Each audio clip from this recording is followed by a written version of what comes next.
پرچم اسلام ہو جائے۔ الحمدللہ رب العالمین والصلاة والسلام علی خاتم النبیین اما بعد فاعوذ باللہ من الشیطان الرجیم بسم اللہ الرحمن الرحیم الصلاة والسلام علیک یا رسول اللہ وعلی آلک واصحابک یا حبیب اللہ الصلاة والسلام علیک یا نبی اللہ وعلی آلک واصحابک یا نور اللہ۔ مدنی چینل کے ناظرین، پروگرام قرآنی صورتوں کا تعارف، اس میں آپ کو خوش آمدید کہتے ہیں۔ اللہ رب العالمین ہم سب کو قرآن مجید فرقان حمید کا فہم عطا فرمائے اور قرآن پڑھنے کے ساتھ ساتھ سمجھنے کی بھی توفیق عطا فرمائے اور قرآن مجید پر عمل پیرا ہونے کی سعادتیں عطا فرمائے۔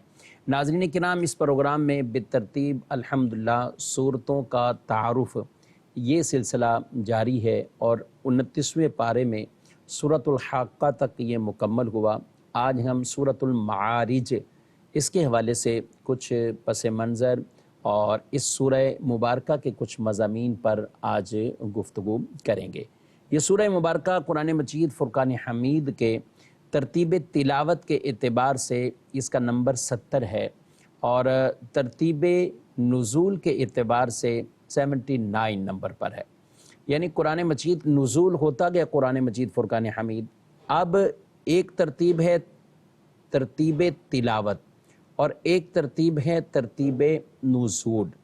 ترتیب تلاوت اور ترتیب نزول یہ دونوں ایک ہونا یہ ضروری نہیں۔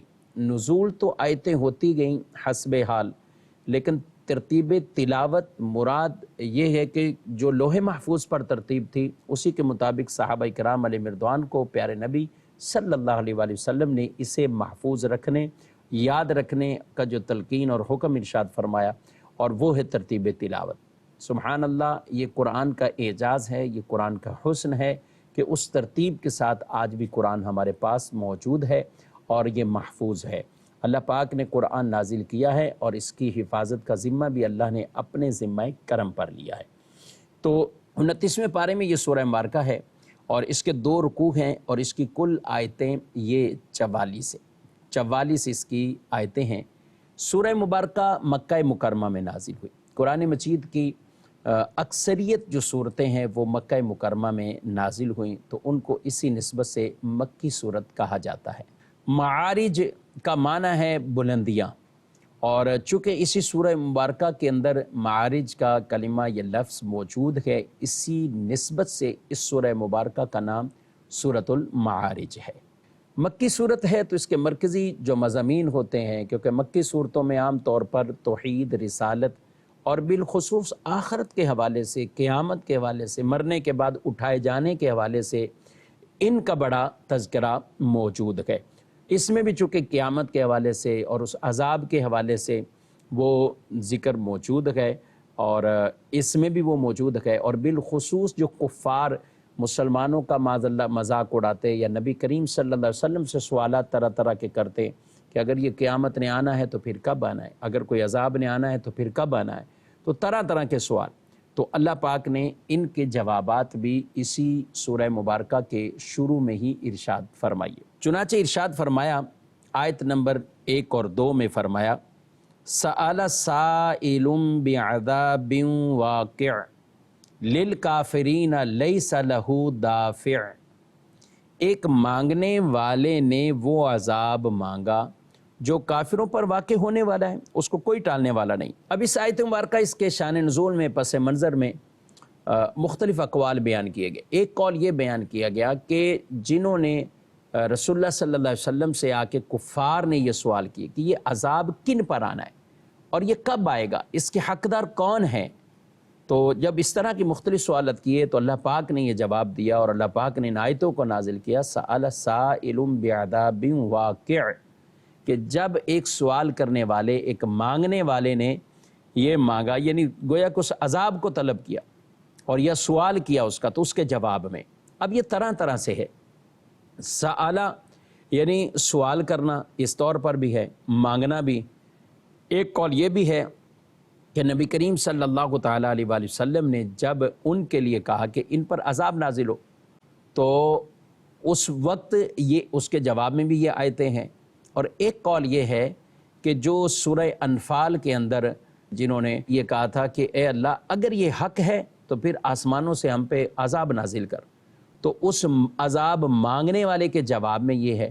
اور تیسرا قول یہ ہے کہ جب کفار نے آ کر رسول اللہ صلی اللہ علیہ وسلم سے پوچھا کہ وہ کب آنا ہے عذاب کب واقع ہوگا، تو یہ جو سوال کیا تو اس کے جواب میں یہ آیت نازل ہو گئی کہ جب سوال کیا کسی نے کہ وہ عذاب واقع ہونے والا ہے تو آپ ان سے فرما دیں کہ وہ کافروں کے لیے وہ واقع ہونے والا ہے اور اس کو کوئی ٹالنے والا نہیں، اس کو کوئی ٹالنے والا نہیں ہے۔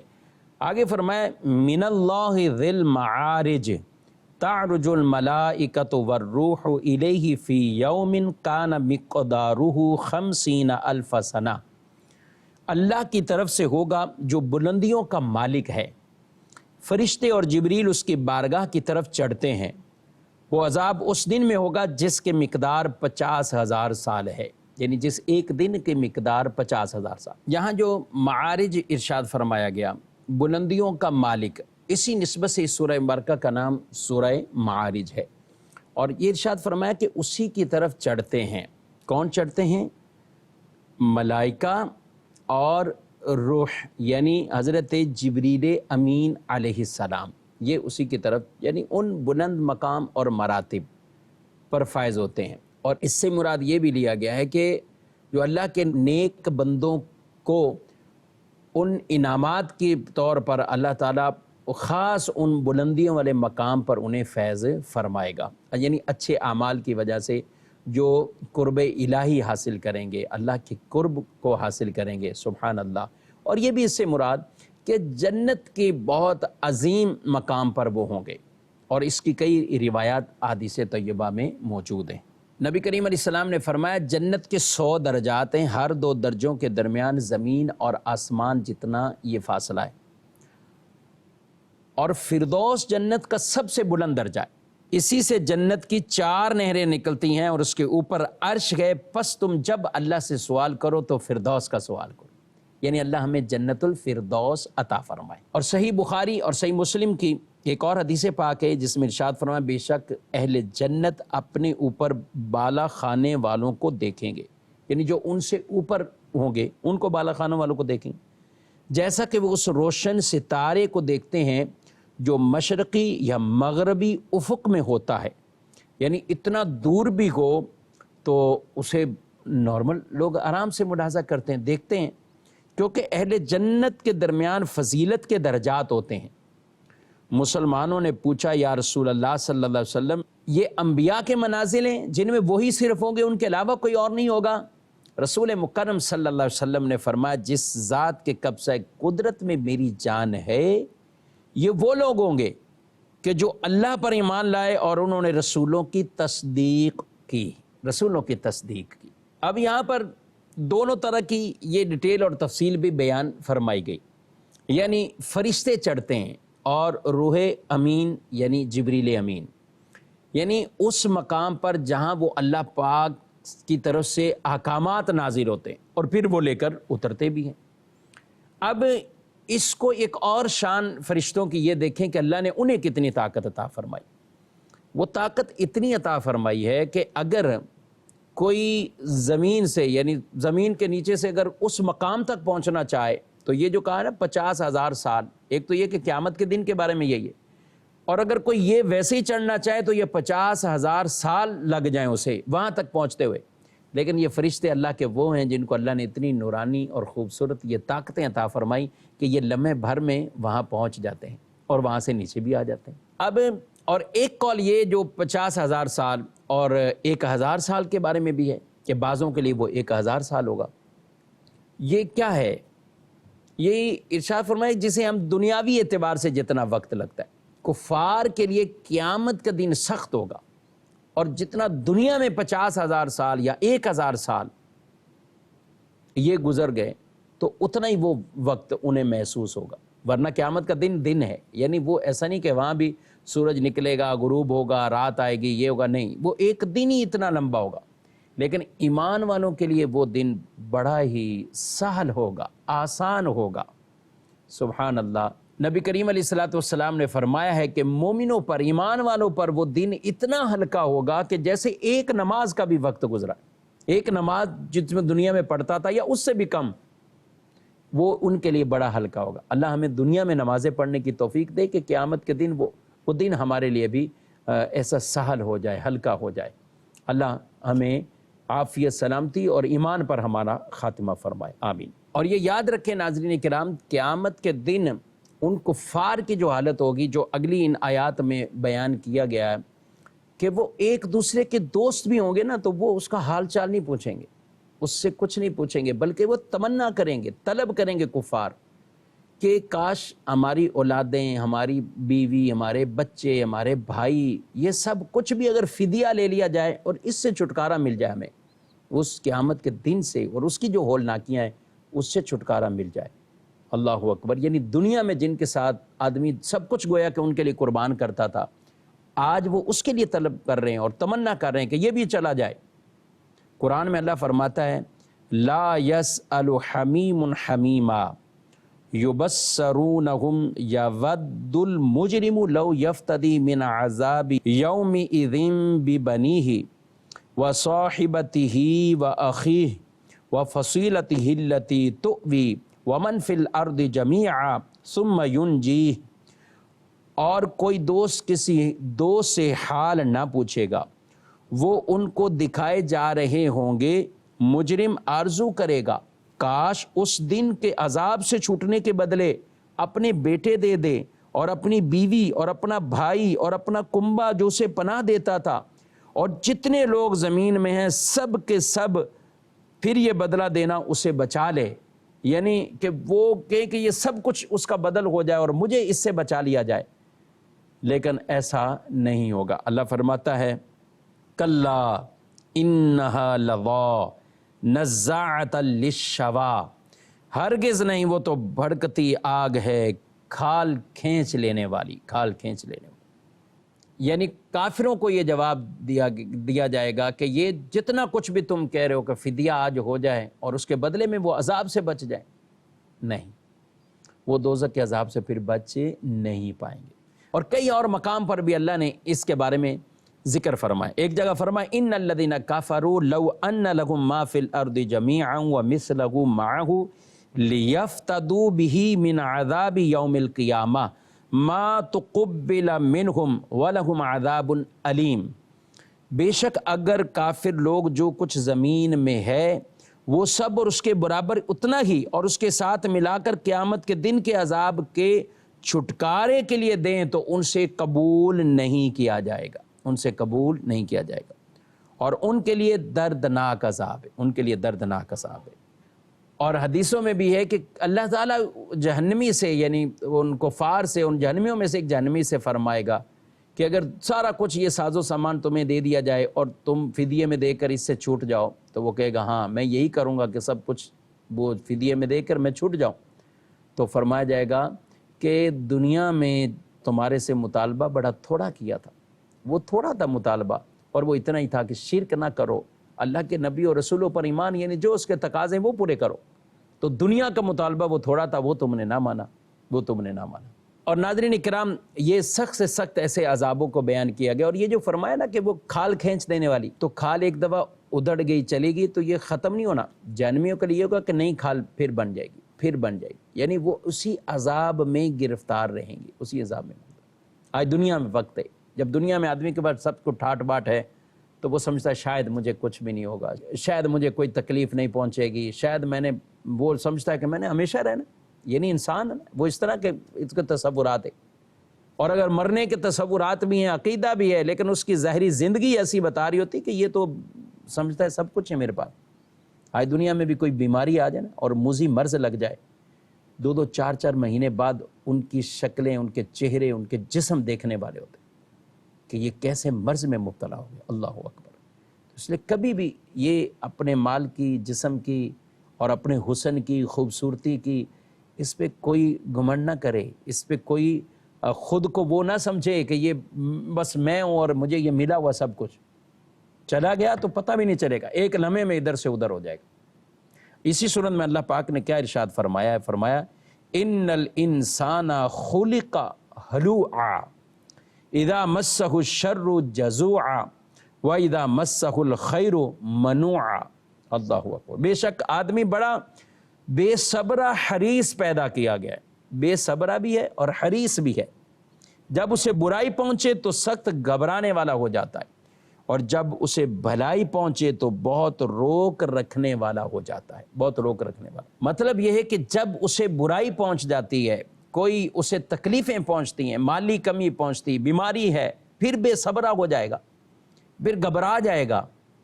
اور جب سب کچھ اللہ دے دے، خیر، بھلائی، مال، صحت، سب کچھ، تو پھر وہ مال کو ایسا روکے رکھے گا، پھر آگے خرچ نہیں کرے گا، اللہ کی راہ میں نہیں دے گا، جہاں خرچ کرنا ہے وہاں نہیں خرچ کرے گا۔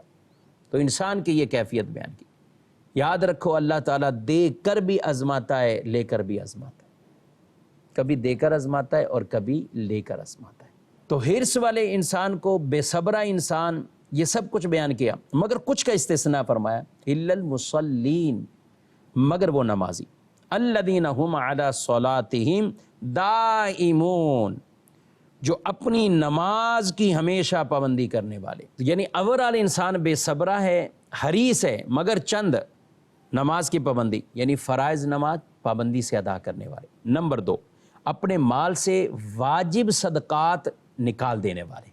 انصاف کے دن یعنی قیامت کی تصدیق کرنا، اللہ کے عذاب سے ڈرنا، شرمگاہوں کی حرام کاری سے حفاظت کرنا، امانت اور عہد کی حفاظت کرنا، صدق اور انصاف کے ساتھ گواہی پر قائم رہنا، نماز کی حفاظت کرنا۔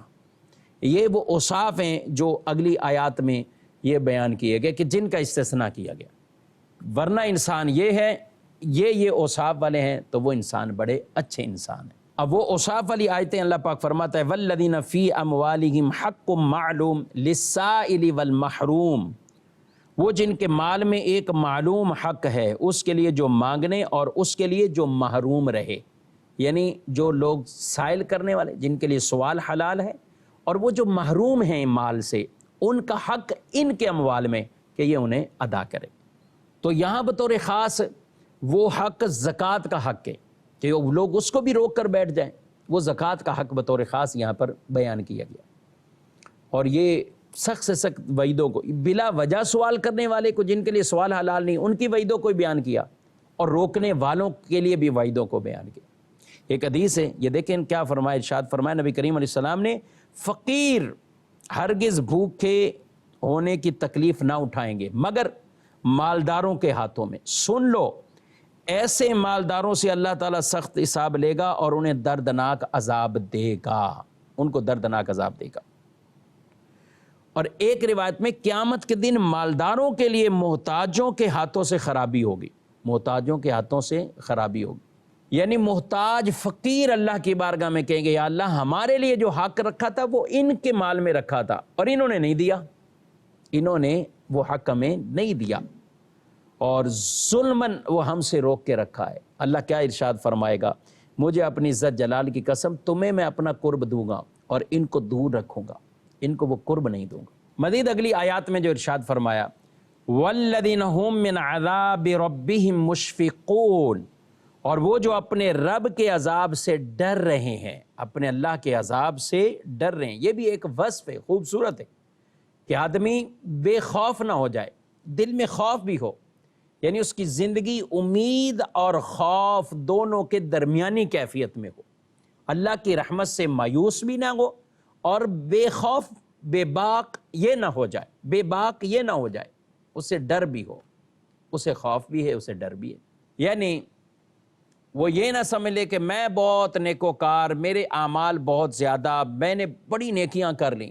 حضرات صحابہ کرام علیہ رضوان کی زندگی کو وہ اپنے سامنے آئیڈیل رکھے کہ وہ نیکیاں کرتے تھے اور اتنے عظیم مراتب پر تھے، مگر اللہ کے ڈر سے روتے نہیں تھے، کیا بے خوف ہو گئے تھے؟ نہیں، بلکہ وہ تو کوئی درخت کٹ رہا ہے تو وہ کہتے تھے، تمنا کرتے کاش ہم کوئی درخت ہوتے، چڑیا کو، پرندے کو دیکھا تو ہم کوئی پرندہ ہوتے، کہ جن کو کوئی فکر نہیں کہ آخرت کی، اعمال کی، حساب کتاب کی۔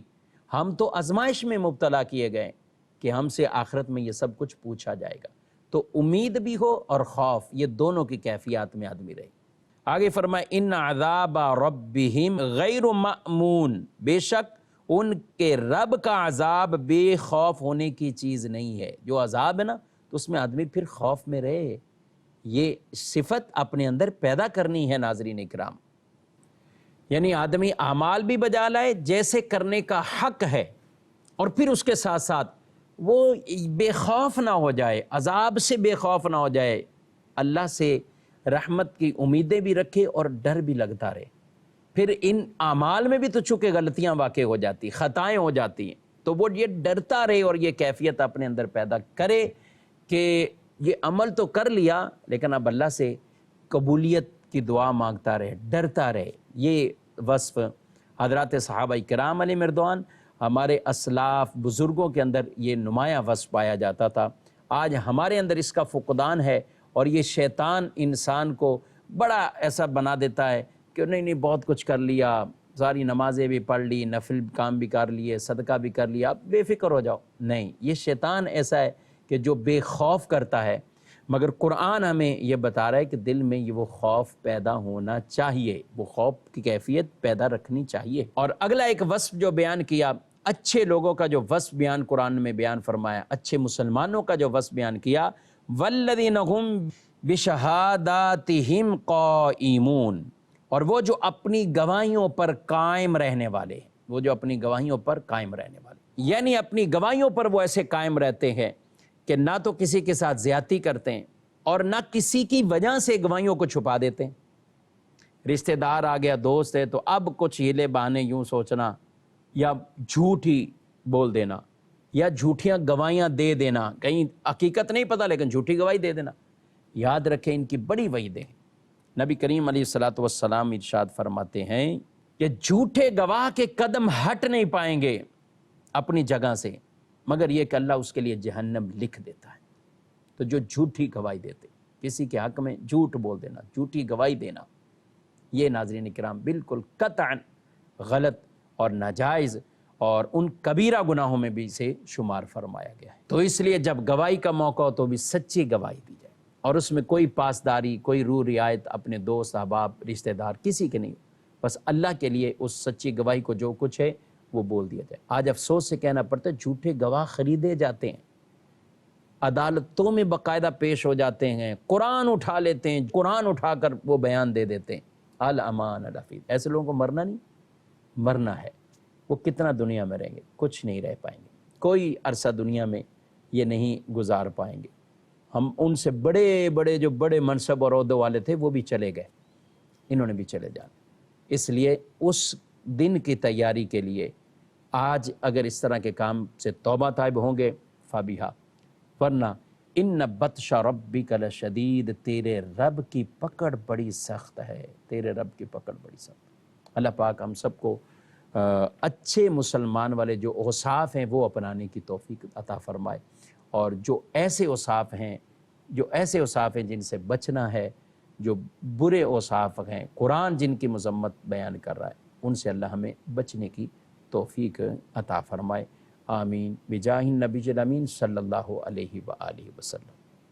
یہی ہے آرزو تعلیم قرآن عام ہو جائے، ہر ایک پرچم سے اونچا پرچم اسلام